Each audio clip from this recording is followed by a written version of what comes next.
Chapter 9. Bad Luck. "Oh, Hattie, please let's hurry and go. Oh, how I would love to see the dolls." Laurie jumped up from the table. "We'll have to wait a while," said Hattie as she gathered up the dishes. At 15 minutes before 10 o'clock, Hattie and Laurie stood at the gate with the lunch basket and looked impatiently down the road. "I wish the postman would come before we go," said Laurie. "Still thinking about your lost doll?" asked Hattie kindly. Laurie nodded. "Why don't you forget that doll?" said Hattie. "Play with the one Henry brought you, or maybe, if they don't cost too much, we might be able to buy you one at the auction." "Do you think so? You mean buy one of poor Sadie's dolls for me?" asked Laurie eagerly. "Depends on what they cost," said Hattie. The postman's car came around the curve and slowed down by Hattie and Laurie. "No mail today, Mrs. Hardwick," called the postman, "but you'd better hurry on to the Everett auction. I think everybody in the world is there." "I wish Henry would hurry," said Hattie. "I'd like to be there when the bidding starts, in case they begin with the dolls." "Oh, let's go," said Laurie, straining to be off.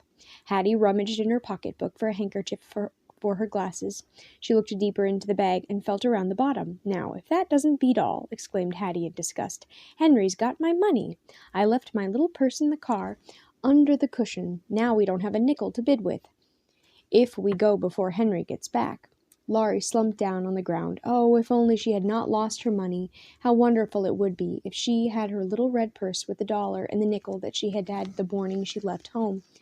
"It's not much use to go walking off to the auction with no money." "Oh, this is our unlucky day," complained Hattie. Laurie sighed. "Now let me think," Hattie said softly. "There might be some money under the clock on the parlor mantel. Sometimes Henry puts a coin in there. Laurie, you run in and look under the clock. Stand on a chair to reach the mantelpiece." Laurie hopped up to run to the house. "No, wait," said Hattie. "I'll go. You might fall off the chair." Laurie stood impatiently. There was no sign of Henry coming down the road, and Hattie took forever in the house. But in a moment, Hattie came limping to the front door. "Dog, take it," she called. Going into the parlor out of the bright sunlight, I fell right over the footstool by the fireplace. Now I've gone and turned my ankle and can't walk across the yard, let alone the 2 miles to the Everett place. Laurie left the picnic basket by the gate and ran up the walk to Hattie. "Are you hurt much? Oh, Hattie, did you break your leg or something?" "No, I didn't break it," laughed Hattie in spite of her pain. "I just wrenched it, but I guess I'd better sit here on the steps until Henry comes. And for all that trouble I found only 3 pennies. Laurie sat down on the step beside Hattie. "Do you suppose it will all be over when we get there? If we get there?" she asked. "I hope not," said Hattie. "Oh, psh!" She wiggled her foot impatiently. "Why did I have to do such a clumsy thing?" She looked down at Laurie's sad face, and, touching her shoulder lightly, she said, "But you could walk on ahead. You could just walk on down the road. Maybe you'll meet Henry. Even if you don't, you'll get there sooner than you're getting there now." "All by myself?" asked Laurie. "You mean me walk down the road all by myself?" "I don't see why not," said Hattie, "if you want to go badly enough. There's no way to get lost. You just get on down the road and go straight until you get to the Everett house." "I want to go," said Laurie hesitantly, "but I never went down a road by myself before." "Then this is a good time to start," said Hattie calmly. "Run, get the little basket from the kitchen table, and take out enough lunch for yourself from the big basket, and trot on."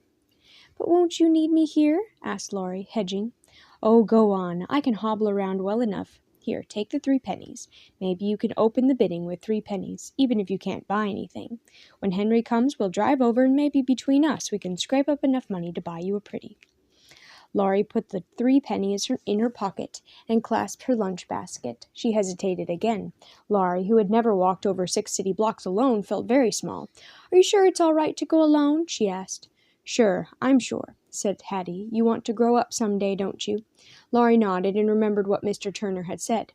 "I really want to see the dolls," she said. "It's just that—" "Oh, you're big enough to walk 2 miles down a safe road, in my opinion. Now get."